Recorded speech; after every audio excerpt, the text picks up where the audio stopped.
Hi, I'm Adrienne Sullivan. I'm the Global Employer Brand Leader at Thermo Fisher Scientific.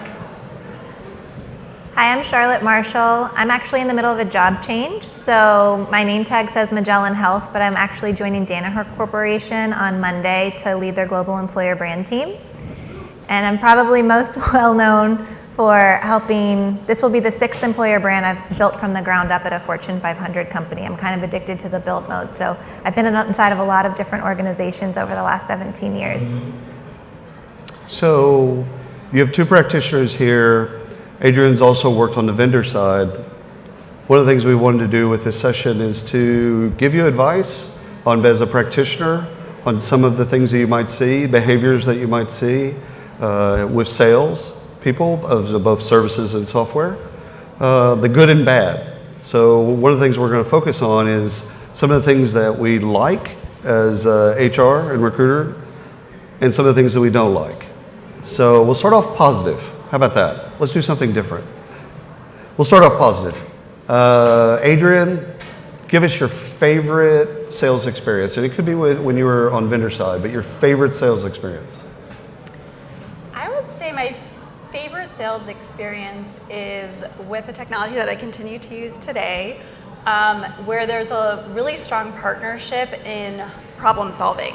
So it was a new technology that we purchased.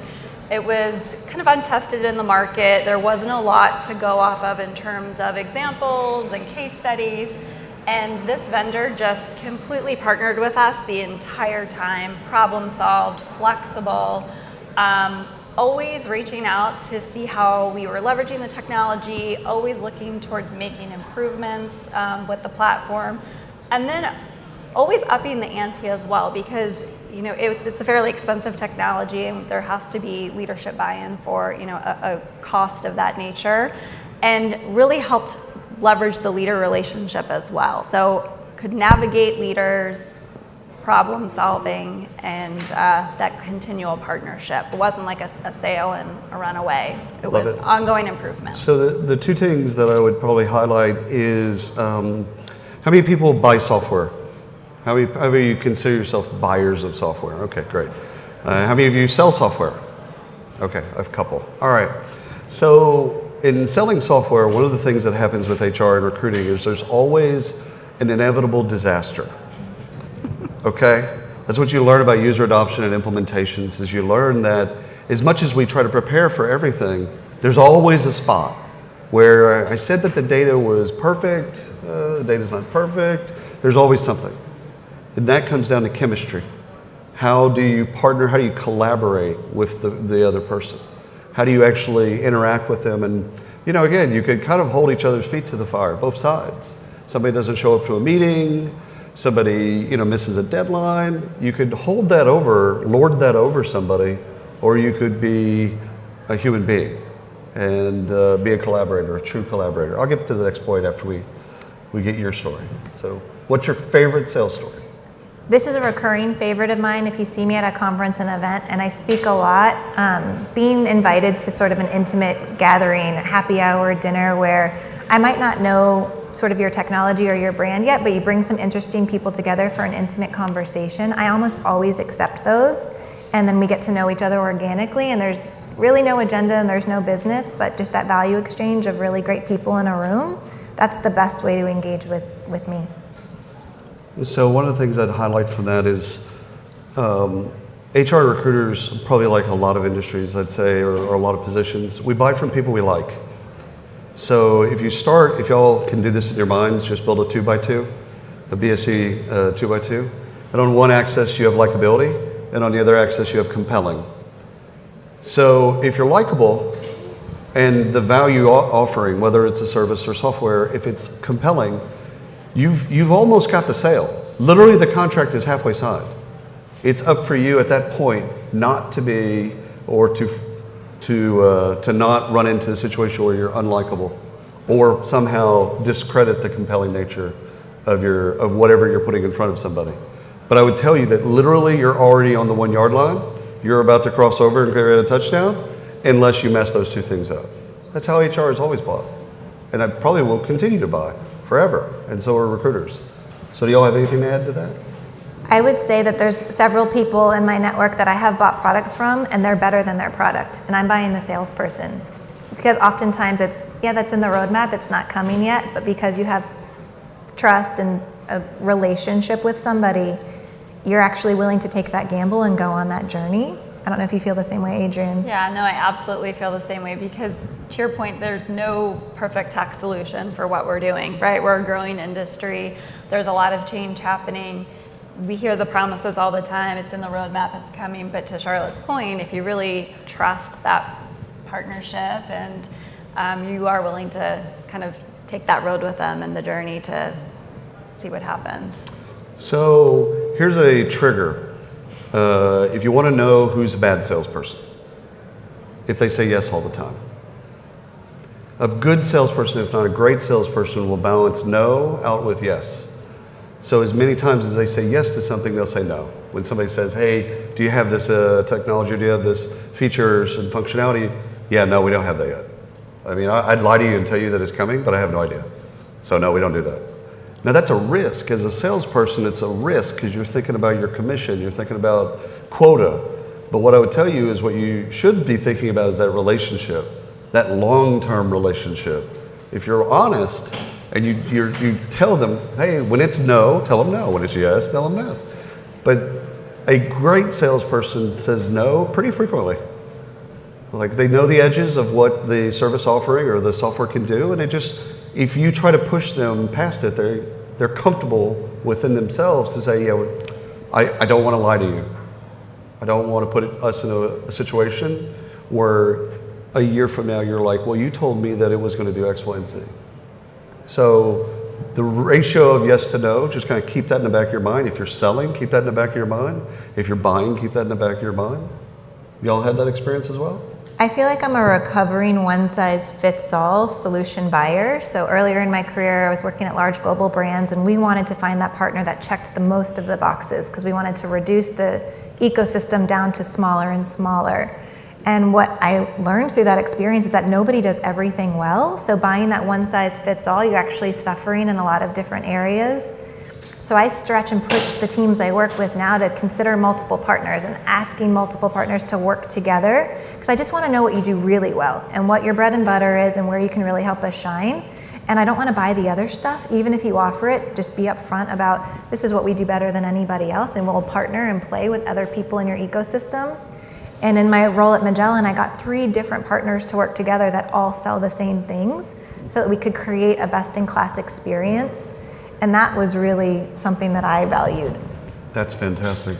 I give you 2 examples of superior collaborators. They don't even probably consider themselves sales teams as much, and that's Career Builder and TMP Worldwide, both of which probably should be out of business by all practical purposes, but they're not. And in some cases they're thriving because of their approach to sales, their approach to a relationship. I remember flying into Salt Lake just 2 years ago. I flew into Salt Lake, and it was for HireVue, if you're familiar with the technology HireVue. It was for a HireVue user conference. And the people in the car were from TitleMax, a $1 billion title company. And they had no idea who I was. And so I started peppering them with questions like, what do you buy? And how do you buy? And this, that, and that. You know, like they had no idea. I was really interrogating them all the way up to Park Cities. And so one of the things they said about Career Builder was they said, you know, they get to know me, like old-fashioned sales tactics. They know my wife, well, all of them are women, so they know my husband, I guess, in that case. They know my kids' birthdays. I'm either a part of the Wine of the Month Club, the Book of the Month Club, like these old-fashioned sales tactics these firms use, and they use because they actually care about the person. And like, I really pushed them on it, like, is it just a bit, or do they really care? And everyone in the car said, no, I think if I went to another place, they would care. They would, if I asked them to help me move, they'd come down and help me move. They care about me. Have y'all had, I know you've had these experiences. So would you like to share? I mean, absolutely. Caring is in being part of that relationship. And I mentioned it in the beginning, the partnership is key and the relationship is key because I think we know as buyers that not everything is going to be 100% successful. So we're looking for someone who's going to kind of take the knocks with us, stand by our side, and support us through the relationship. But yes, on a personal level, you know, I definitely want to feel like, you know, hey, I'm having this problem, this challenge, can you help me? And you're more likely to trust somebody that is familiar kind of with your personal life as well. So no, I'm not best friends with every rep I have, but we, you know, having that kind of close partnership and trust relationship is important. One of the bits of advice I give vendors is you want to be their next call.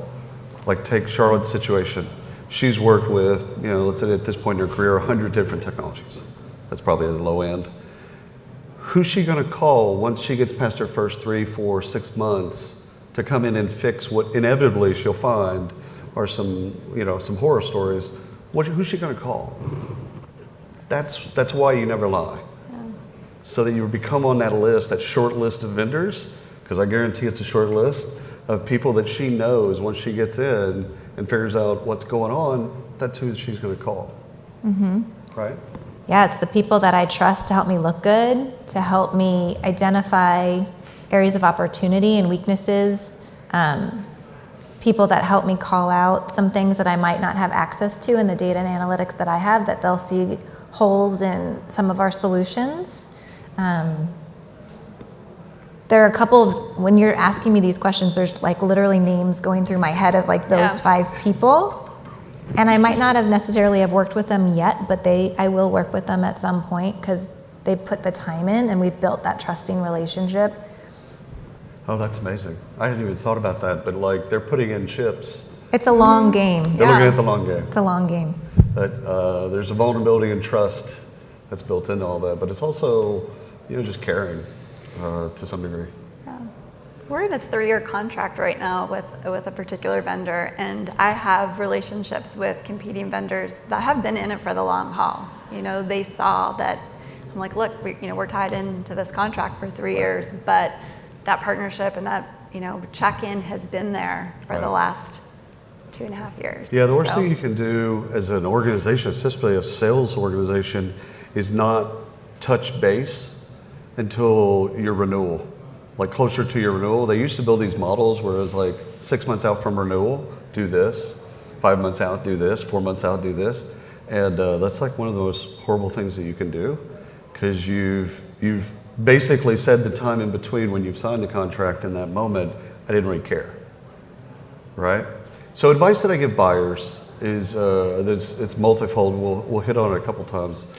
But one is to never be a guinea pig. Although both Charlotte and Adrian are very adventurous, and so they would probably counter that. But I advise folks, recruiters and HR, ask like me questions. So if you're a 5,000 person healthcare facility in Tampa, Florida, how many other folks like me do you have using the application? I want to talk to them. So that's important for as a practitioner so that you're not the first of whatever to then use the software. Now they're going to have a different experience there. Second thing, and this is going to kill y'all, I don't like demo environment software. I don't like PowerPoint. So I like live software.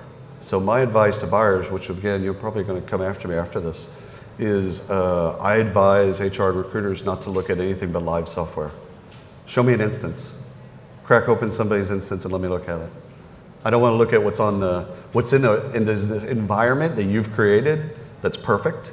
I don't want to look at that. So if you don't have that already, as a sales organization, you should create that. You should get there faster because it's a truer environment. It's like, you know what? I could show you PowerPoint. I could show you a roadmap. I could show you in a demo environment that's perfect and utopian. Or I could just crack open a customer's account that we have that permission to use, and we'll just take a look at it. We'll see we'll see it together. That is a more authentic way to sell, and it also boxes you in as to what's in the future. All right, so I don't want to go negative automatically. Is there anything y'all want to respond to?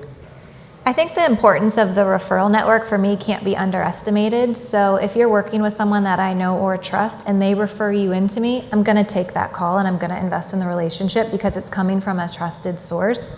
So building that relationship and leveraging those as introductions is a really good way, because we're more trusting of, if Adrian recommends, hey Charlotte, I met someone and you have to talk to them. I don't have budget for it this quarter, but I like them. We share ideas like that all the time with each other. It's both sides too. So if you burn Adrian, right? It's Sherman on the way to Atlanta. It's scorched earth. So this community both buys people that are likable and compelling solutions, but they also talk. There's an informal network on the back end of this where they talk amongst themselves, and they should. Not even amongst ourselves. We have forums on Facebook and we share everything. That's right. That's right. All the way down to like emails. So let's say you have a really cheesy email that you put in front of somebody. I've written more than my fair share of cheesy emails, so I'm not making fun of anybody. They'll screenshot that email and maybe redact some of the information or not and post it in a Facebook group. I don't personally do that, but I'm on the groups and they do that. But it cuts both ways. What's great is when you do a great job, especially with these two, if you do a great job, they'll tell other people. They'll be your best advocates. Why that's important, outside of us talking about it, is HR practitioners listen to other practitioners, right? So there's a pyramid of who you listen to is when you're a practitioner. At the bottom is vendors, nothing personal. In the middle is kind of your independent-ish type people, and at the top is practitioners. Those are the people that create the least amount of content, but it's also the most trusted content. So when Charlotte's on a webinar for somebody, she's putting her name and her brand and her company's brand on that. She's not going to do that for no reason at all. She cares about that company by the very nature of being involved in that. So on one side, do a great job, it's going to work for you. You go in, you say yes to everything, and you lie, and it blows up, it's also going to work for you, just in a negative way.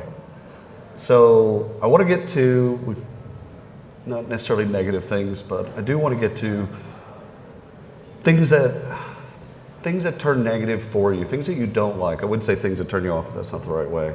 It's things that just you automatically, it's deal killers for you. Things that people do, either actions or words or treatment. What are some things that you've seen, been a part of, and that have turned you away from that particular vendor?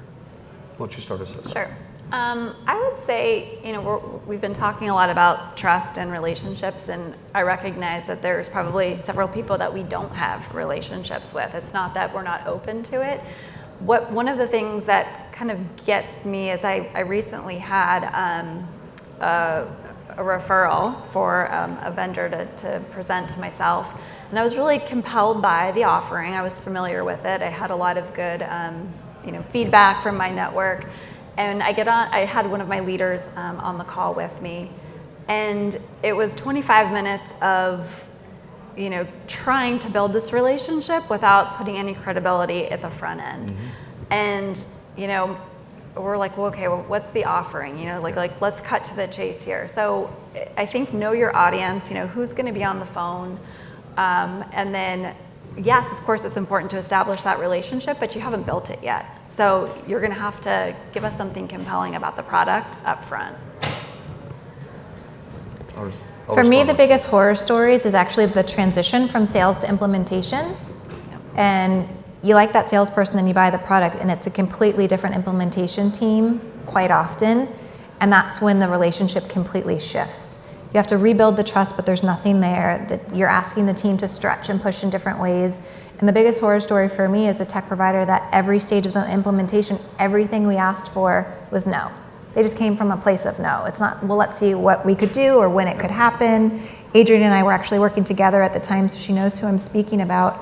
And we were working with two different partners. Remember, I asked two people to partner together. One partner said yes to everything. As crazy and as outlandish and insanely aggressive our timeline was, they told me yes for everything, and they made it happen. The other provider said no to everything, and then they would backtrack and say, well, actually, yeah, we can do that. But it was such a frustrating experience because it was so different, and it seemed like the hands weren't talking to each other. And that happens a lot. And at that point, you're already kind of stuck. But that's when we start talking to each other. For help. And other people are saying, hey, I'm thinking about buying this vendor. What do you think? And we're like, oh my gosh, implementation is a nightmare. Don't save yourself. Run as fast as you can.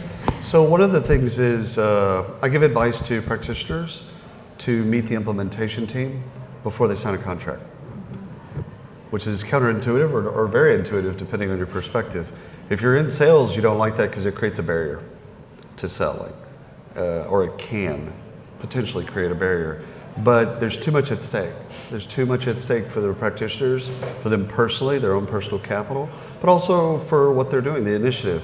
They've got to know who they're doing with, because some of that's going to just come down to chemistry, and some of it's not. It's going to be, they're not going to be the people that care about the person on the other end of the phone. So I would also give you the advice, similar but different, is, as Adrian said, knowing that audience is as easy as asking. You know, some of this is common sense, right? You just ask the person, how would you like to communicate? Like, while we're on this phone call, we have 40 minutes together, what do you want to achieve? You want to see our features? All right, cool.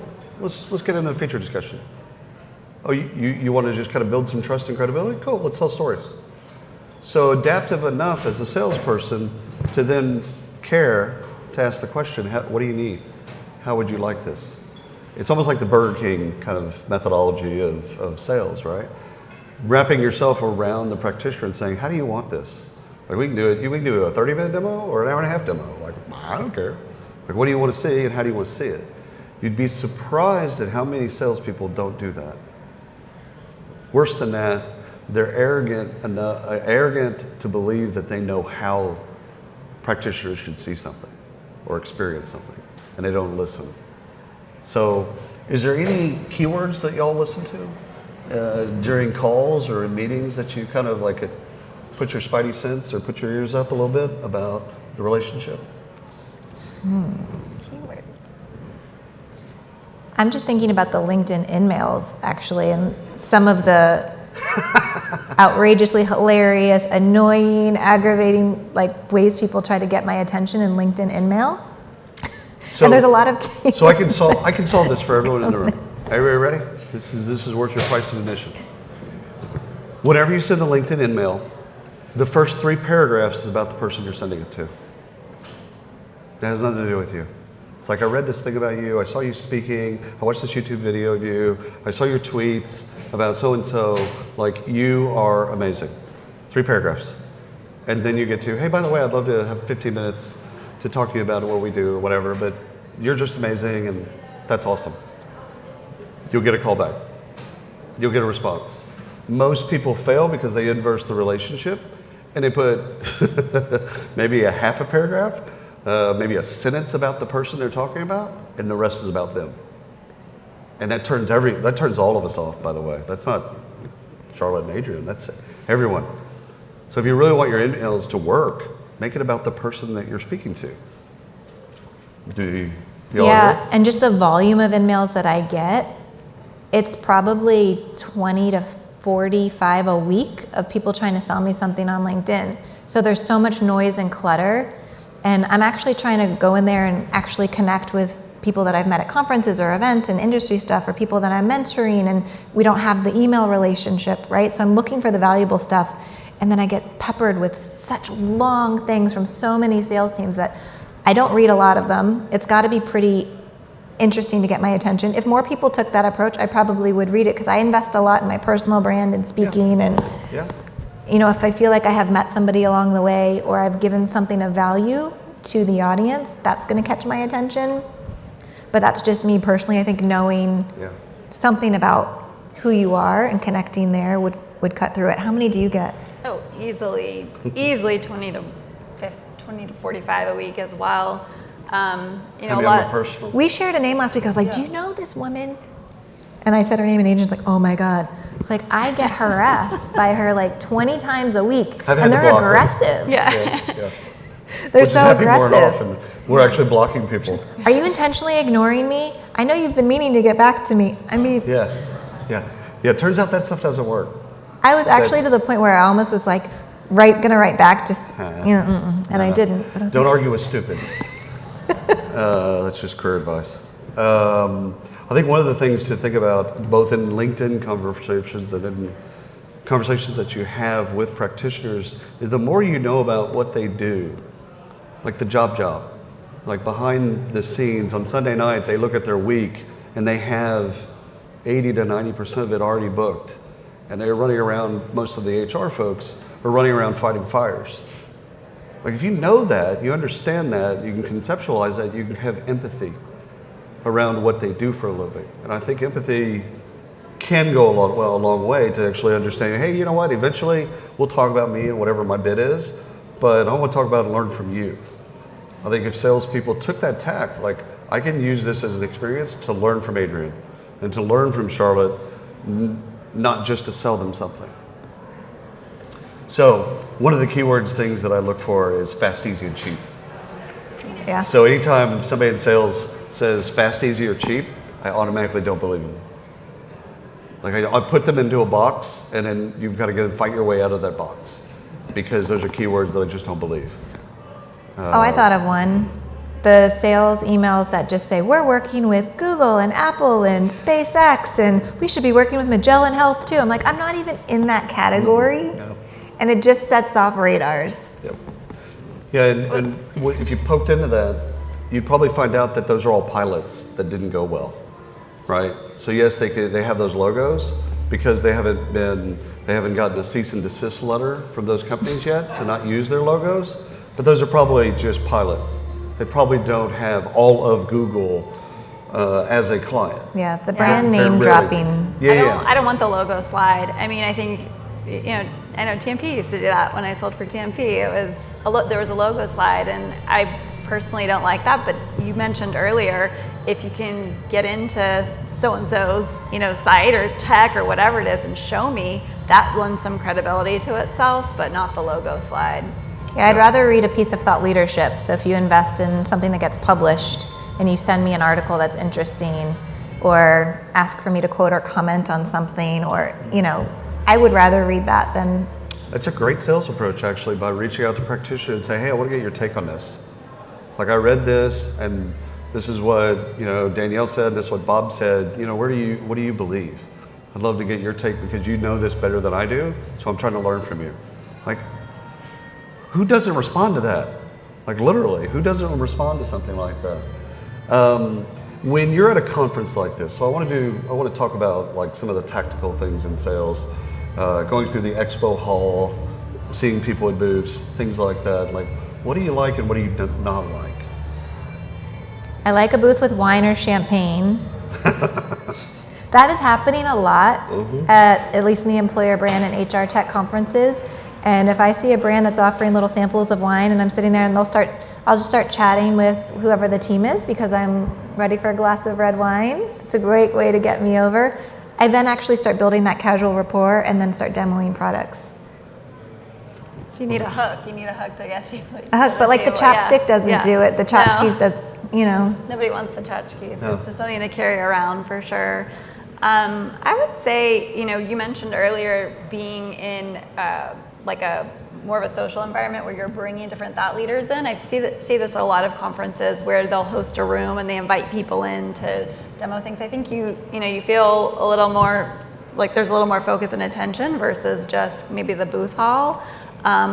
Because I want to see it. Like, I'm not going to remember it if I just stood at a booth. No, maybe I'll remember the glass of wine, but I actually want to, have an experience with the tech or the solution or whatever it is. And I think having those sessions are definitely helpful versus just the booth hall. Hardcore sales. Yeah. I think, go ahead. I was just gonna say, I also like to be invited beforehand. So if you're gonna be at an event and you know that I'm gonna be there, if you send me an email saying, hey, we're gonna be here tomorrow, we'd really love to meet you and pick your brain and show you what we're working on. Just that personal invitation, Right. short and sweet. I like that. Yeah.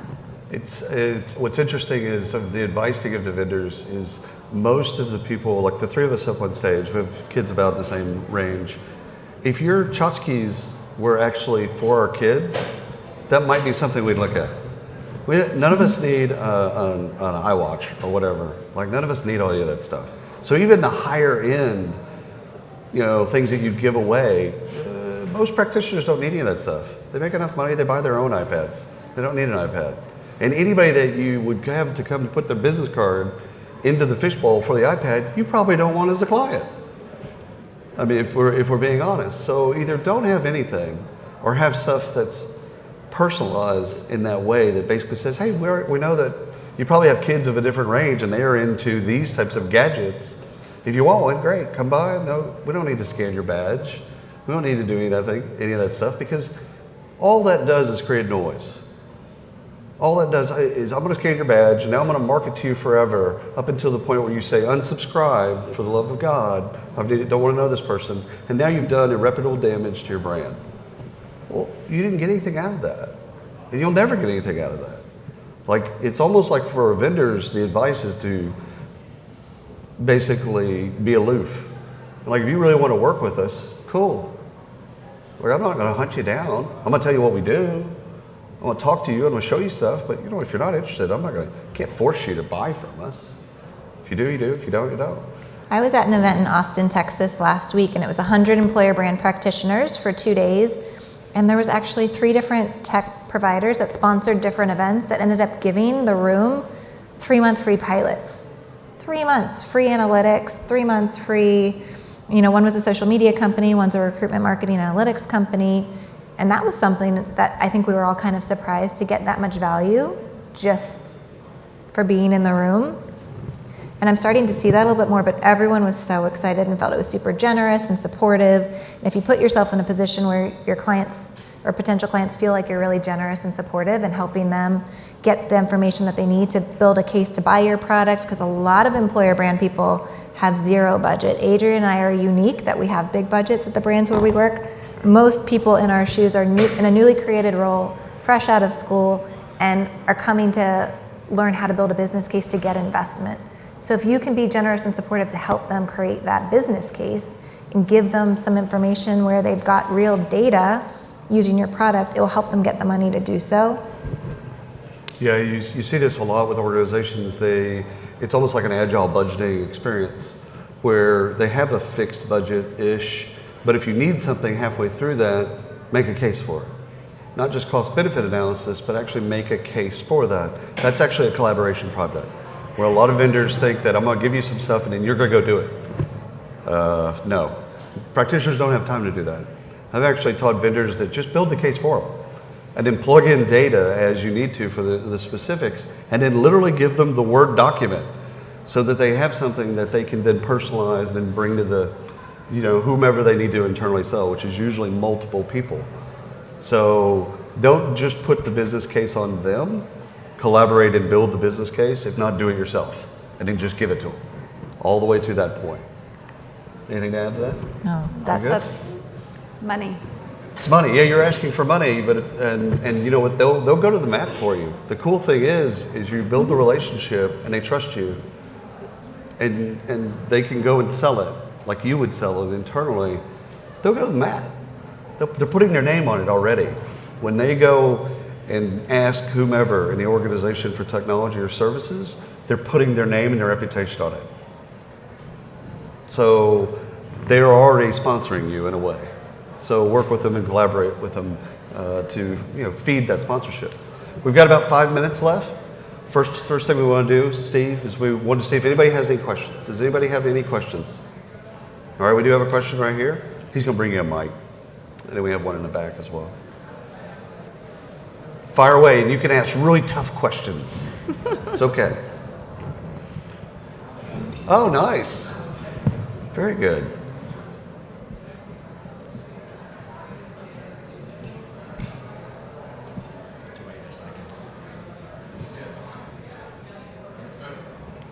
Hi. Hi. Juan, CEO, co-founder of a company called ScholarJet. So this is a question regarding... Adrian, Charlotte. Actually, all of you. How do you measure the success of your employer brand? Because I've asked a lot of employer branding leaders, and I'm not sure whether it be in like impressions, reach, anything like that. How do you know if a solution is successful to boost the employer branding? Because it's so vague. Yeah. That's a fantastic question. I know they've heard it before. So What you start with? Yeah, I think it's evolving. So, several years ago, we were basically judged on recruiting metrics. So the recruiting funnel, or traffic to a career site. So those things are all important. I think the tough thing for us is that we do have to get our data and analytics from so many different places right now, because there isn't a solution that helps kind of aggregate all of that data in one place. So I'm doing things like, we have an EVP and messaging pillars, and I'm engaged with a vendor that's helping me understand if my messaging pillars are resonating with the audiences that I'm trying to engage with. I also leverage data within LinkedIn to see if we're increasing our engagement with our available talent pool in the hiring priorities that we care about. So traffic isn't necessarily like a key indicator, because I could pay a bunch of money on media and drive a bunch of junk, but I want to know am I engaging with the right audience. So unfortunately, we do have to pull from different sources, and we just create a dashboard based on our hiring priorities and how we're engaging with that talent pool, and if the content that we're developing is converting. We're using employee advocacy and social media, so we're looking at engagement numbers. So it is unfortunately kind of a mishmash of different ways. I don't think any one company has a single answer. So for me, it's been a different measurement in every role that I've taken. And I think part of the reason I've been successful is that I align the success of the employer brand to the business priorities. So wherever I'm working, I try to plug in and show how this work can help meet those priorities. So at Magellan, I wanted to do things a little bit differently, and we started to measure based on reducing our reliance on agency spend. How much of that agency spend could I take away and build the capability in-house through sourcing? We wanted to increase our referral rate. So we were already at 33% when I was hired, but we knew that referrals were the greatest quality and the longest lasting and lowest cost employees. So we wanted to see the impact of that. And then I really wanted to get particular about quality of application, because those first 4 brands that I helped develop, when they were successful, they saw a flood of applications coming in. And to Adrian's point, they weren't necessarily the right applications. So I wanted to actually start to use employer brand as a smart filter to give candidates enough information to self-select out earlier in the process, so they weren't only competent based on the job, but also that holy grail of cultural fit that we were looking for. So at Magellan, we started to measure quality of application. I asked my TA teams to tell me how they measure quality, because that's an important part. Quality is different everywhere. We put a stake in the ground and said anyone who passes a recruiter screen and is passed on to a hiring manager is a quality app. And within 6 months of launching our brand, that quality of application went up 43%. So I was laser-like focused on measuring that and reporting that out to show that what we were doing was working. That's the one recruiting metric I actually allow in our employees, the quality, and it's the same metric if they made it from that recruiter interview to a first interview. That's great. Same one. Simple answer that I've always used is hiring's easier, and retention of top talent is higher. So you can retain your best talent, and at the same time, it's easier. Hire is just, the friction in hire has become frictionless. Can we take one more question before we leave, or before we end? Hey there. Question. Craig Foreman with Culture Amp, and I'm really curious to hear about how are you approaching diversity issues in your recruiting? Anything progressive, or there's been a lot of change in this world in the last few years. So I'm just curious to hear your take and how you've been approaching diversity in recruiting. Do you have anything progressive? I have an answer, but it's probably not the best one. I wouldn't say super progressive. I would actually say we're turning more towards actually going back to more grassroots efforts, actually. And then developing out quite a bit of content and sharing sharing stories internally of our folks that have, really grown their careers and have diverse backgrounds. So I would say it's more of a grassroots approach, actually. I base all of my work on strategic insights before I go out and do an attraction campaign. So my guess key takeaways actually do the research to uncover what is really going to motivate the audience you're trying to seek, so then you can replicate more of that. Most people assume that everyone's driven by the same kind of career attributes, and every time I've actually done the research with a group, I've learned something really shocking that I then carry through to my attraction campaigns that better connects with someone as a whole person. We're going to wrap because they're about to come up here and grab the mics from us. Thank you all so much for coming. Appreciate you very much. Thank you. Thank you.